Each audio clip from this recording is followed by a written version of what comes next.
What's up, guys? We're out here in Portland again at that job off of Stark Street. The one I showed you a couple weeks back with the 3-tab, had the patch job that was right over here where the roof transitioned. We got a Malarkey Vista shingle here. It's a great shingle, midnight black color. This roof is done and done. Ultimate lifetime boots behind me there in the steep section. We did ridge vent throughout this section because they got vaulted ceilings and it was a better option on this particular situation, but we kept the boxes out where it's a little bit steeper and more attic space.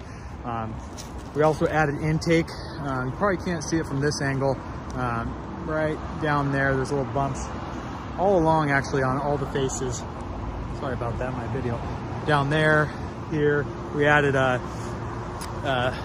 basically 1, 2, 3, 4, 5, 6, 12 pieces of edge vent for intake to get air inside. Some of these older Portland homes, they don't have any soffit vents to speak of, so it doesn't allow air to move in from the bottom of the roof underneath the decking. So we created some lifted edge venting in this roof on all sides to increase that airflow and hopefully to let these beautiful Malarkey shingles last for decades to come.